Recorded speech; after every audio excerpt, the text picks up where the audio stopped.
The morning sun cast long shadows across the rolling hills of Millbrook County as Detective Sarah Chen stepped out of her patrol car. The gravel crunched under her boots as she surveyed the scene before her. What had started as a routine welfare check was quickly turning into something much more serious.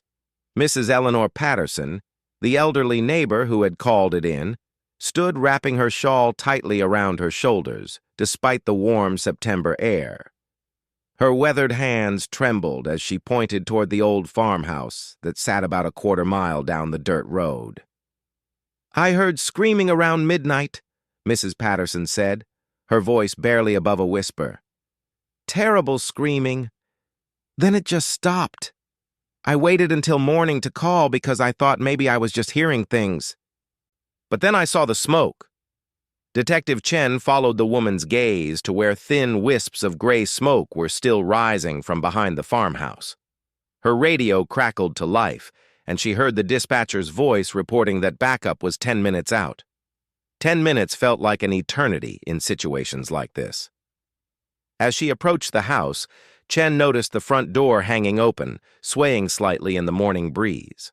The screen door had been torn from its hinges and lay crumpled on the wooden porch. Broken glass from what looked like a kitchen window sparkled in the sunlight near the side of the house. She called out as she approached. "Hello, this is the police. Is anyone here?" Silence greeted her words, broken only by the distant sound of crows cawing from the nearby cornfield. Chen drew her weapon and moved carefully toward the open door. Years of experience had taught her that domestic situations could turn deadly in an instant, and all the signs here pointed to violence. The inside of the house told a story of struggle. Furniture was overturned in the living room. A lamp lay shattered on the hardwood floor, its shade twisted beyond recognition. Family photos had been knocked from their places on the mantel, their glass frames creating a dangerous carpet of shards. In the kitchen, Chen found what she was looking for and immediately wished she hadn't. Blood. Not a lot, but enough to confirm that someone had been hurt. Droplets led from the kitchen table toward the back door, which also stood open. She followed the trail outside. The backyard opened up to reveal the source of the smoke Mrs. Patterson had seen. About 50 yards from the house stood an old red barn, and black smoke was seeping from between its weathered wooden slats. But what caught Chen's attention first was the blood trail, which continued across the yard toward a cluster of outbuildings beyond the barn. As she moved toward the barn, her radio crackled again. This time it was Officer Martinez, her backup. "Chen, we've got a situation. That welfare check address you're at? The homeowner, Rebecca Morrison, filed a restraining order 3 weeks ago against her ex-husband, David Morrison. Looks like he violated it big time last night." Chen's blood ran cold. David Morrison was known to local law enforcement. 2 prior arrests for domestic violence, though charges had been dropped both times when Rebecca refused to testify. The third time, she had finally found the courage to leave him and file the restraining order.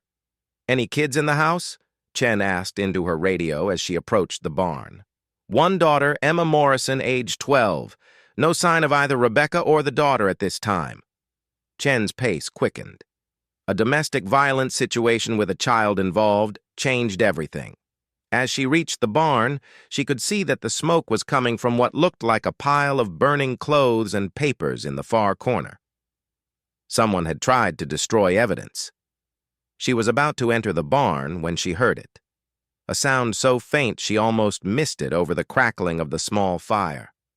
A whimper, human, and it was coming from above her. Looking up, Chen could see the outline of a hayloft accessible by a wooden ladder that looked like it hadn't been used in years. The whimper came again, followed by what sounded like hushed whispers. "Emma?" Chen called softly. "Emma Morrison? This is the police. Are you up there?" The whispers stopped immediately. Chen holstered her weapon and began climbing the rickety ladder, each rung creaking ominously under her weight. As her head cleared the loft floor, she saw her, A small girl with tangled blonde hair was crouched in the far corner of the loft, partially hidden behind several bales of hay. Her clothes were dirty and torn, and Chen could see scratches on her arms.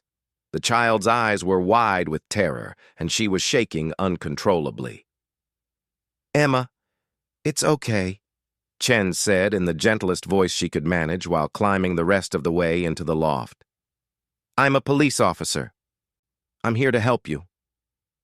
The girl didn't respond, but seemed to shrink further into herself. Chen noticed that Emma was clutching something in her hands. As she got closer, she could see it was a cell phone, though the screen was cracked. "Sweetheart, are you hurt?" Chen asked, slowly moving closer but being careful not to corner the frightened child. Emma's lips moved, but no sound came out. Chen was close enough now to see that the girl's face was streaked with tears and dirt. There were no visible injuries, but Chen knew that didn't mean Emma was unharmed. Trauma could run much deeper than physical wounds.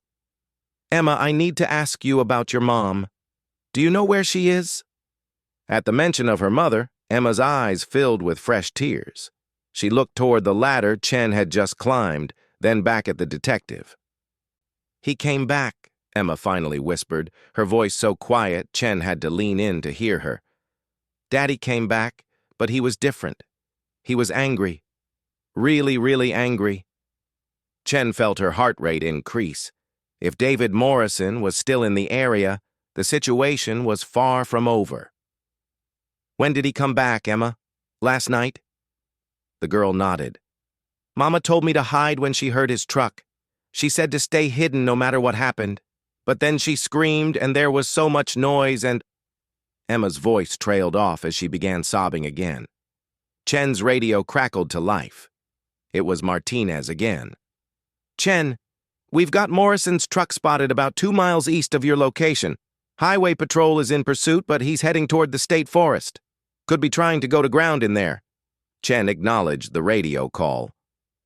But her attention was focused on Emma. The girl was trying to tell her something important, but she was too traumatized to get the words out. "Take your time, sweetheart," Chen said. "You're safe now, but I need to know about your mom.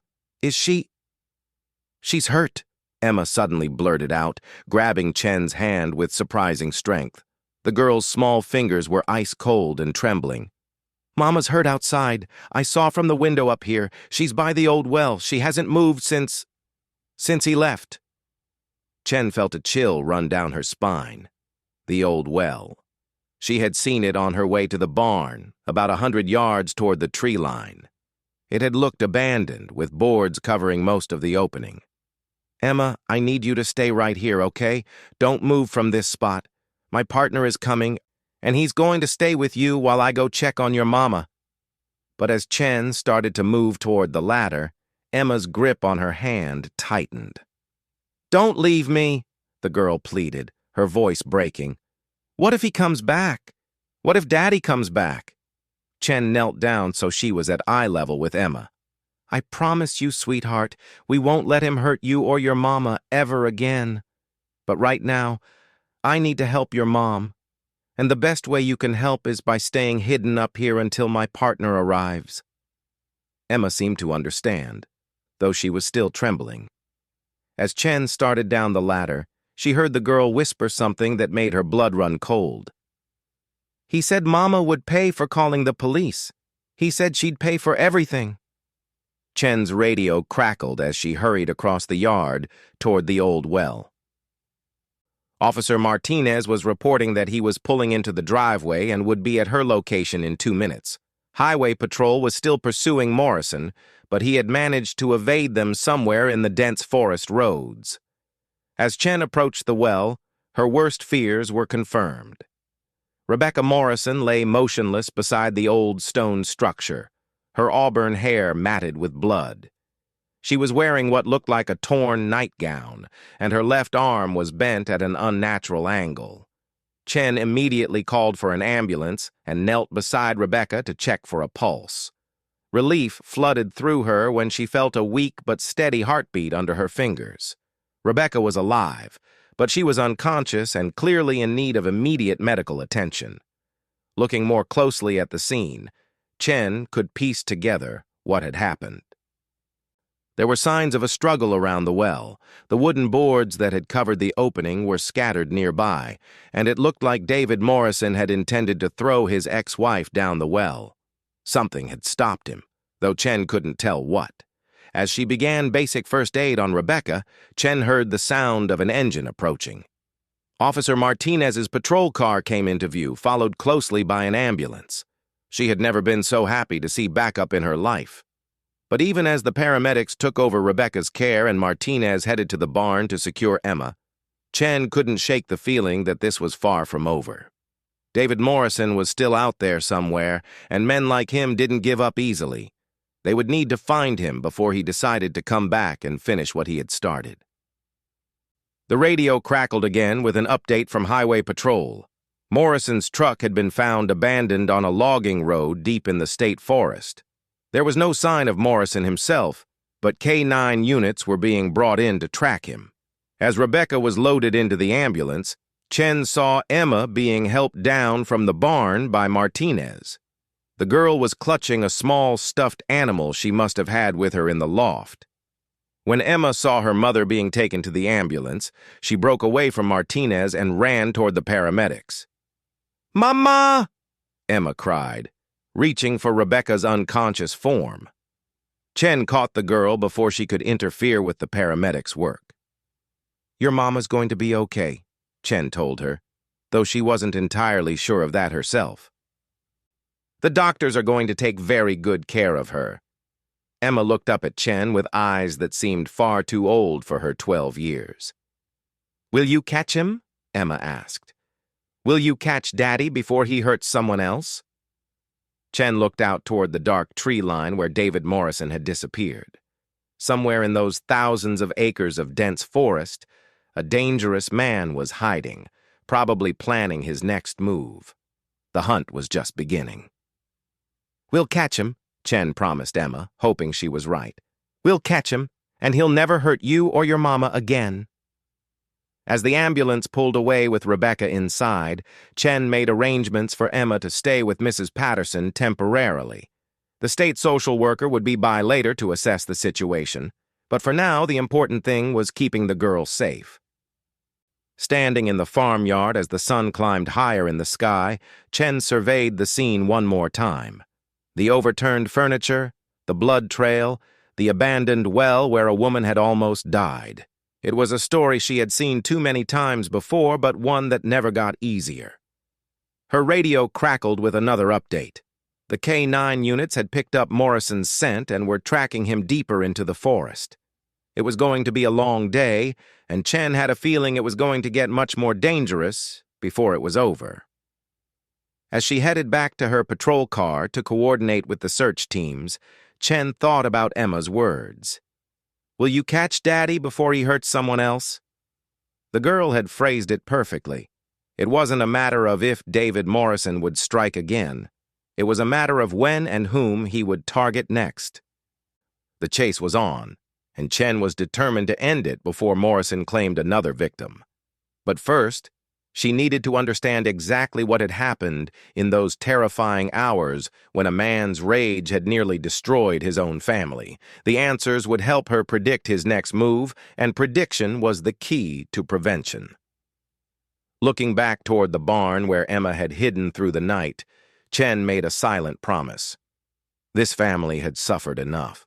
Whatever it took, however long it took, David Morrison's reign of terror was going to end. The emergency command center buzzed with activity as Detective Chen spread the case files across the folding table. It had been 6 hours since David Morrison disappeared into the state forest, and the search was expanding by the hour. Sheriff Williams had called in resources from 3 neighboring counties, including helicopter support and specialized tracking teams.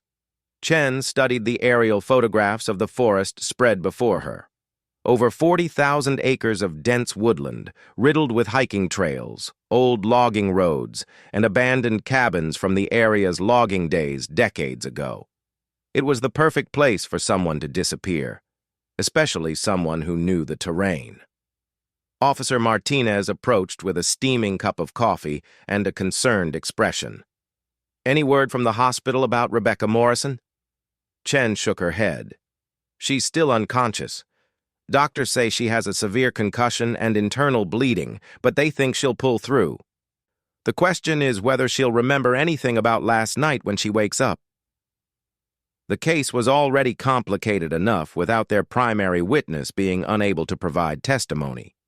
Chen had spent the morning interviewing neighbors and trying to piece together Morrison's movements in the days leading up to the attack. What she had learned painted a disturbing picture of escalation. 3 neighbors reported seeing Morrison's truck parked on various roads around his ex-wife's property over the past week, always at night, always hidden just out of sight from the house. Mrs. Patterson had mentioned seeing strange lights in the woods behind the farmhouse on 2 separate occasions, but had assumed they were hunters. The restraining order paperwork told its own story. Rebecca Morrison had documented months of increasingly threatening behavior, phone calls in the middle of the night where Morrison would whisper threats before hanging up, dead animals left on her doorstep, her car tires slashed twice in the grocery store parking lot, though there was never enough evidence to prove Morrison was responsible. Dr. Sarah Kellner, the forensic psychologist who often consulted on domestic violence cases, had arrived an hour ago to review the files. She was now studying Morrison's history with a worried frown. "Detective Chen?" Dr. Kellner called out. "I think you need to see this pattern." Chen walked over to where the psychologist had arranged Morrison's arrest records and incident reports in chronological order. "Look at the timeline," Dr. Kellner explained, pointing to the dates. "Each incident is more violent than the last, and the time between incidents is decreasing. Classic escalation pattern, but here's what worries me most." She pulled out Morrison's employment records. "He lost his job at the lumber mill 6 weeks ago. Fired for threatening a supervisor, that's often a major trigger event for someone with his psychological profile. Remove his sense of control at work, add financial stress, and the violence typically redirects toward the family." Chen felt a chill of understanding. The restraining order was filed 3 weeks ago, right when he would have been hitting rock bottom. Exactly. And now he's cornered. His ex-wife has taken away his access to his daughter, the law is actively pursuing him, and he has nothing left to lose. That makes him extremely dangerous, not just to Rebecca and Emma, but potentially to anyone he perceives as being responsible for his situation. The radio crackled to life with an update from the search teams. Sergeant Brooks, leading the K-9 unit, reported that the dogs had lost Morrison's scent at a creek about 3 miles into the forest. The water had washed away the trail, and despite expanding the search pattern, they hadn't been able to pick it up again. Chen studied the topographical map more carefully. The creek where Morrison's trail went cold wound through the forest for miles before eventually flowing past several small communities on the other side of the woodland. If Morrison had followed the water, he could emerge almost anywhere. Her phone rang. The caller ID showed it was Emma Morrison, calling from Mrs. Patterson's house where she was staying under protective watch. "Detective Chen?" Emma's voice was small and frightened. "I remembered something about last night, something important." "What did you remember, sweetheart?" "Daddy had a backpack with him, a big one, like he was going camping, and he kept looking at something on his phone. I thought it was weird because Daddy doesn't like camping." Chen felt her pulse quicken. A backpack suggested Morrison had planned this, that he had prepared for the possibility of going on the run. But the phone detail was even more concerning. "Emma, when your daddy was looking at his phone, could you tell what he was looking at? Was he making calls or—" "No." It looked like a map, like when Mama uses her phone to find directions, but I couldn't see where. After ending the call with Emma, Chen immediately contacted the tech specialist working on Morrison's phone records. If Morrison had been using GPS or map applications, they might be able to track his intended destination. While waiting for the tech analysis, Chen decided to visit Morrison's former workplace. The lumber mill sat on the outskirts of town, and the manager who had fired Morrison, Jim Hendricks, agreed to meet with her. Hendricks was a burly man in his 50s who looked uncomfortable discussing his former employee. "Look, Detective, I didn't want to fire David. He'd worked here for 8 years, was good at his job when his head was right. But these last few months he was getting unstable." "Can you be more specific about what you mean by unstable?" "Violent outbursts, taking his anger out on equipment. The final straw was when he threatened Tom Bradley, one of our supervisors. Tom had to write David up for coming to work smelling like alcohol, and David cornered him in the parking lot after shift. Said if Tom ever crossed him again, there'd be consequences." Chen took detailed notes. "Did Morrison ever mention specific places he liked to go? Hunting spots, fishing areas, anywhere he might feel comfortable hiding out?" Hendricks thought for a moment. "You know, now that you mention it, David used to talk about some old hunting cabin his grandfather had built way back in the state forest. Said it was off the beaten path, somewhere nobody else knew about. He'd go there sometimes when he needed to clear his head, as he put it." This was the break Chen had been hoping for. "Do you have any idea where this cabin might be located?" "Not exactly, but I remember David mentioning it was near the old copper mine. That mine's been abandoned for 30 years, but locals still use it as a landmark." Chen thanked Hendricks and immediately radioed the search coordinator. The abandoned copper mine was marked on the geological survey maps, located roughly 8 miles northeast of where Morrison's trail had gone cold at the creek. If he had been following the water toward a predetermined destination, the cabin could be exactly where he was headed. As Chen drove back toward the command center, her radio came alive with urgent chatter. A state trooper patrolling the highways around the forest had spotted smoke rising from an area that roughly corresponded to the copper mine location. Helicopter support was being redirected to investigate. 20 minutes later, the helicopter pilot confirmed the discovery.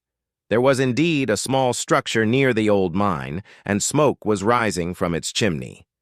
The pilot also reported seeing what looked like a blue tarp stretched between trees nearby, possibly camouflaging a vehicle. Sheriff Williams made the decision to coordinate a careful approach. Morrison was to be considered armed and extremely dangerous, and the remote location meant backup would be limited. Chen found herself assigned to the tactical team that would attempt to apprehend Morrison at the cabin. As they prepared to move out, Chen received another crucial piece of information. The tech specialist had analyzed Morrison's phone records and discovered that he had been researching something very disturbing in the weeks before the attack. Morrison had been looking up information about witness protection programs, police safe houses, and how long restraining orders typically remained in effect. More disturbing still, his internet search history showed that he had been researching Rebecca's daily routines, including her work schedule and Emma's school activities. He had been planning this for weeks, possibly months. Dr. Kellner pulled Chen aside as the tactical team prepared to move toward the forest. "Detective, I need you to understand something about Morrison's psychological state right now. Based on his history and the escalation pattern, he's likely experiencing what we call a psychological break. Reality and fantasy are becoming blurred for him. What does that mean for how we approach him? It means he may not respond rationally to normal negotiation tactics. In his mind, he may see himself as the victim in all this. The restraining order, losing his job, his family being taken away from him. He's likely constructed a narrative where everyone else is to blame. That makes him unpredictable and potentially suicidal." The drive to the staging area near the copper mine took 40 minutes over increasingly rough terrain. The tactical team consisted of Chen, Officer Martinez, Sergeant Brooks with his K-9 partner, and 4 officers from the county SWAT unit. They also had a crisis negotiator, Officer Janet Walsh, who specialized in domestic violence situations. As they approached the mine area on foot, Chen could see smoke rising from beyond a ridge about half a mile ahead. The plan was to establish a perimeter around the cabin and attempt to negotiate Morrison's surrender before considering a tactical approach. The old copper mine was a gaping hole in the earth, surrounded by rusted equipment and warning signs that had been weathered nearly unreadable. Beyond it, hidden in a grove of pine trees, they could see the cabin Morrison's grandfather had built decades ago. It was smaller than Chen had expected, barely more than a shack with a stone chimney and a corrugated metal roof. Morrison's truck was indeed hidden under the blue tarp, confirming that they had found their target. Sergeant Brooks deployed his officers to establish the perimeter, while Chen and Officer Walsh prepared to attempt contact. They were within 100 yards of the cabin when Chen's radio crackled with an urgent message from the command center. Rebecca Morrison had regained consciousness at the hospital. She was asking for her daughter and had provided crucial information about her ex-husband's state of mind during the attack. According to Rebecca, Morrison had been talking about ending it all and making sure that if he couldn't have his family, nobody else would either. Chen felt her blood run cold. The implication was clear. Morrison might be planning to go after Emma next. Mrs. Patterson's house, where Emma was staying, was less than an hour's drive from the forest if Morrison decided to double back. Officer Walsh was setting up her bullhorn to attempt contact with Morrison when Chen noticed movement at one of the cabin's dirty windows. A curtain had been pulled back slightly, and she could see a figure peering out toward their position. The negotiation was about to begin, but Chen couldn't shake the feeling that they were already too late. Morrison had had hours to plan his next move, and everything they had learned about his psychological state suggested that surrender was not likely to be his preferred option. As Walsh raised the bullhorn to attempt first contact, Chen noticed something that made her heart race.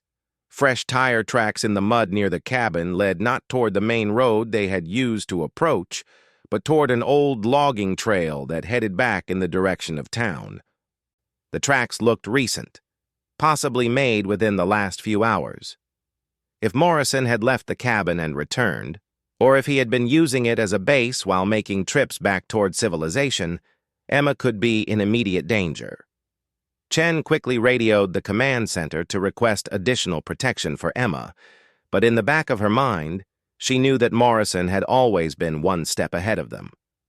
As the crisis negotiator began her attempt to establish communication, Chen prepared for the possibility that this confrontation was far from over. The voice that responded to Officer Walsh's initial call was strained and angry, barely recognizable as human. Morrison was indeed in the cabin, but his response made it clear that he had no intention of surrendering peacefully. His words chilled everyone who heard them through the radio. "You think you can take my family away from me? You think you can destroy my life and I'll just let you? This isn't over. This will never be over." Chen looked toward the logging trail and the fresh tire tracks, and she knew with growing certainty that Morrison was right. Whatever happened at this cabin, the nightmare for Rebecca and Emma Morrison was far from finished. The standoff at the cabin had been going on for 2 hours when Detective Chen received the call that confirmed her worst fears. Morrison was no longer in the cabin. The tactical team had maintained their perimeter, watching windows and exits, but somehow David Morrison had managed to slip away without being detected. Sergeant Brooks and his K-9 partner had discovered a back exit from the cabin that led to a root cellar connected to the old mine workings. Morrison had used the underground tunnels to escape while the police focused on the cabin itself. By the time they realized what had happened, he had at least a 2-hour head start. Chen's radio crackled with urgent updates as she coordinated the expanded search from her position near the cabin. Highway Patrol had set up roadblocks on all major routes leading away from the forest, but the logging roads and back trails offered dozens of ways to avoid detection. More concerning was the discovery inside the cabin. Morrison had been living there for days, possibly since before the attack on Rebecca. Maps of the local area covered one wall, with red circles drawn around Rebecca's farmhouse, Emma's school, Mrs. Patterson's house, and even the hospital where Rebecca was recovering. Officer Martinez emerged from the cabin carrying several items that made Chen's stomach turn. Morrison had kept detailed notes about Rebecca's daily routine, Emma's schedule, and the locations of family friends who might take in his daughter. There was also a handwritten list titled People Who Destroyed My Life that included Rebecca's name, the supervisor who had fired him, and Detective Chen herself. "Chen, we found something else," Martinez called out, holding up a cell phone that clearly wasn't Morrison's. "This belongs to Rebecca Morrison. He's been using it to monitor her calls and text messages." The implications were staggering. Morrison had been able to track not just his ex-wife's movements, but also any communications about protective measures or safe house arrangements. He had known about Emma staying with Mrs. Patterson before the police had even made the arrangement. Chen immediately called the command center to request that Emma be moved to a more secure location, but the response filled her with dread. Mrs. Patterson's landline was busy, and when officers tried calling her cell phone, there was no answer. A patrol unit was being dispatched to check on them, but it would be 20 minutes before they arrived. As Chen climbed into her patrol car to race back toward town, she couldn't stop thinking about Morrison's psychological profile. Dr. Kellner had warned that he was in a state of complete psychological breakdown, operating on pure rage and a distorted sense of justice. In his mind, everyone who had contributed to his downfall needed to be punished. The drive from the forest to Mrs. Patterson's house normally took 45 minutes, but Chen covered it in 30, using her lights and siren to clear traffic. As she pulled into the elderly woman's driveway, everything appeared normal. The house was quiet, Mrs. Patterson's car was in the garage, and there were no signs of disturbance. Chen approached the front door carefully, her weapon drawn. The door was locked, but when she knocked and called out, there was no response from inside.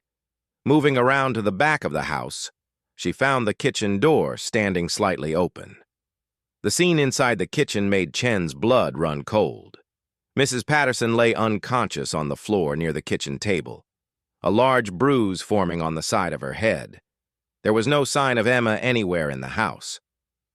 Chen immediately called for backup and paramedics while searching the house for any clues about what had happened. In Emma's temporary bedroom, she found signs of a struggle. Clothes were scattered, the bed was unmade as if someone had been pulled from it, and Emma's stuffed animal lay abandoned on the floor. A note left on the kitchen table made Morrison's intentions brutally clear. "You took my family. Now I have yours. Come alone to where it started or the girl pays for everyone's mistakes." Chen knew exactly what "where it started" meant. Morrison was taking Emma back to the farmhouse where this nightmare had begun. But why would he return to a place the police would expect him to go? As paramedics worked on Mrs. Patterson, who was beginning to regain consciousness, Chen tried to think like Morrison. He was intelligent, despite his psychological breakdown. He knew the police would anticipate him returning to the farmhouse.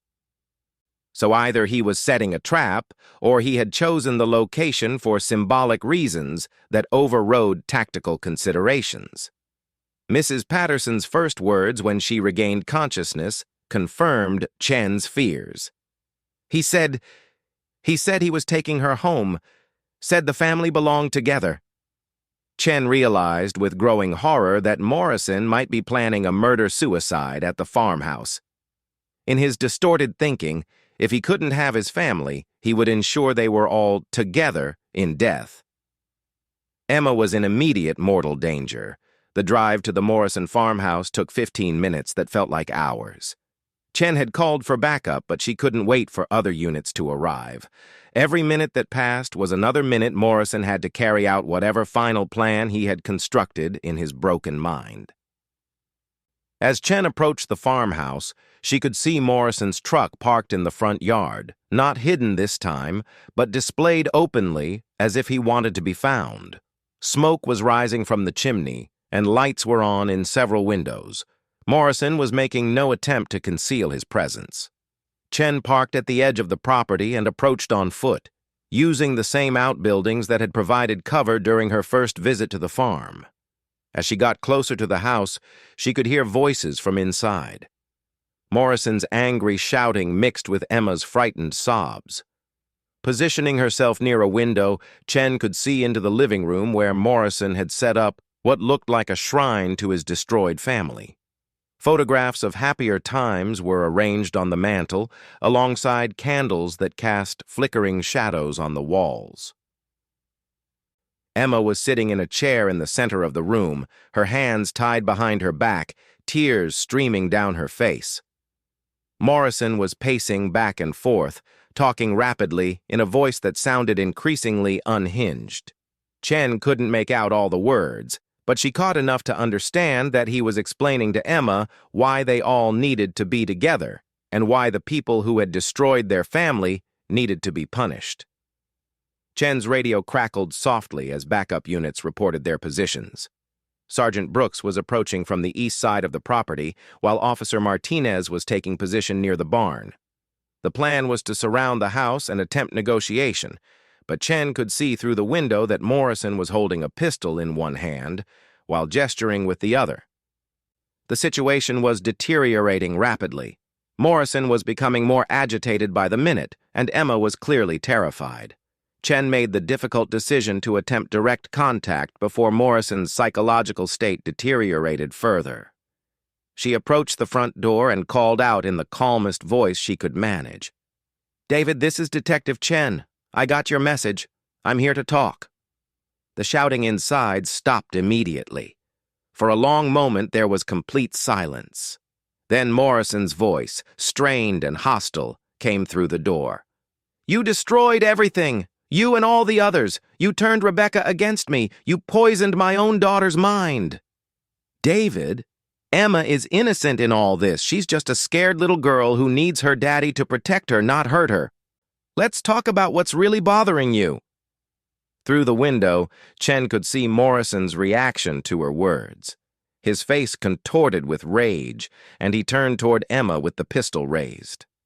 Chen knew she was out of time. "I'm coming in, David. I'm unarmed, and I want to help you and Emma work this out." Chen holstered her weapon and slowly opened the front door. The living room looked exactly as she had seen it through the window, but being inside with Morrison and Emma made the danger feel more immediate and overwhelming. Morrison stood about 10 feet from Emma's chair, the pistol now pointed directly at his daughter. His eyes were red and wild, and Chen could see that he had been drinking. Empty beer bottles littered the floor around his feet. "You can't help," Morrison said, his voice breaking. "Nobody can help. It's too late for all of us." "It's not too late, David. Your daughter loves you. Rebecca loved you. This isn't what any of them would want." "Rebecca never loved me," Morrison shouted, swinging the pistol toward Chen before pointing it back at Emma. "She used me, had my kid, and then decided she was too good for me, turned my own daughter against me with lies." Chen could see Emma trembling in the chair, her eyes wide with terror as she stared at the gun her father was holding. The girl tried to speak, but only a small whimper came out. "Emma wants to tell you something, David. Why don't you let her talk?" Morrison looked at his daughter for the first time since Chen had entered the room. For just a moment his expression softened, and Chen thought she might be reaching him. "Daddy," Emma whispered, her voice barely audible. "I'm scared. I want Mama. I want to go home." The words seemed to hit Morrison like physical blows. His face crumpled, and for a moment the rage was replaced by devastating pain. "We can't go home, baby girl," he said, his voice breaking. "Daddy made too many mistakes, hurt too many people, but we can be together. We can all be together where nobody can hurt us anymore." Chen realized that Morrison was talking about death, about ending all their lives in some twisted attempt to reunite his family. She had to act before he worked up the courage to pull the trigger. "David, Emma doesn't want to die. She wants to live and grow up and have a family of her own someday. You can give her that chance. You can be the daddy she needs you to be." Morrison's hand began to shake as he held the pistol. Chen could see the internal struggle playing out on his face as what remained of his sanity battled with his rage and desperation. "They'll put me in prison," he said. "I'll never see her again anyway." That's not necessarily true. If you surrender now, if you show that you can put Emma's safety first, there are programs that might allow supervised visits someday. But if you hurt her, David, if you hurt your own daughter, there's no coming back from that. Emma chose that moment to speak again, her small voice cutting through the tension in the room like a blade. "Daddy, Mama's not dead. The police lady told me Mama's going to be okay. We can visit her in the hospital. We can be a family again if you stop being angry." The simple, innocent words from his daughter seemed to shatter whatever was left of Morrison's resolve. The pistol fell from his hands, clattering to the floor as he collapsed to his knees, sobbing. Chen moved quickly to secure the weapon while Morrison cried, his hands covering his face in shame and anguish. Emma, still tied to the chair, was crying too, but her tears now seemed to be tears of relief rather than terror. As backup officers entered the house to take Morrison into custody, Chen gently untied Emma and gathered the traumatized girl into her arms. Emma held onto her tightly, her small body shaking with exhaustion and residual fear. "Is it over?" Emma whispered. "Is Daddy going to stop being angry now?" Chen looked at David Morrison as he was led away in handcuffs, his head hanging in defeat and shame. The man who had terrorized his family for months was finally facing the consequences of his actions, but she knew the healing process for Emma and Rebecca would take much longer. "Yes, sweetheart," Chen told Emma. "It's over. Your daddy is going to get help, and you and your mama are going to be safe." 3 weeks later, Chen visited Rebecca Morrison in her new apartment across town. Rebecca was still recovering from her injuries, but she was strong enough to take care of Emma, who seemed to be adjusting well to their new life. David Morrison had been charged with multiple felonies, including kidnapping, domestic violence, and violation of a restraining order. His attorney had negotiated a plea deal that would keep him in prison for at least 8 years, with mandatory psychological treatment as part of his sentence. Dr. Kellner had explained to Chen that men like Morrison rarely changed without intensive intervention, and even then, the success rate was low. But for Emma's sake, Rebecca had agreed to allow supervised visits once Morrison completed at least 2 years of therapy, if the courts determined it was safe. "Do you think he'll get better?" Rebecca asked Chen as they watched Emma playing in the apartment's small courtyard. Chen considered the question carefully. "I think he's capable of getting better, with the right help and enough time. But Rebecca, you and Emma deserve to live your lives without fear. Don't let his problems become your responsibility." Emma ran up to them, her face bright with the resilience that children somehow manage to show even after experiencing trauma. "Detective Chen," Emma said, "will you come to my school play next week? I'm going to be a butterfly." Chen smiled, remembering the frightened girl she had found hiding in the barn loft. "I wouldn't miss it for the world." As Chen drove away from the apartment complex, she thought about the nature of her work and the families she tried to protect. Not every case ended with everyone surviving. Not every dangerous situation could be resolved through careful negotiation and patience. But sometimes, when the pieces fell into place just right, when people found the strength to choose love over violence and hope over despair, justice actually meant healing rather than just punishment. Emma Morrison would grow up knowing that there were people who cared enough to risk their lives to protect her. Rebecca Morrison would have the chance to build a new life free from fear. And Detective Chen would continue doing the work that mattered most, standing between the innocent and those who would harm them, one case at a time, one family at a time, one child hidden in a barn loft who just needed someone to hear her whispered plea for help.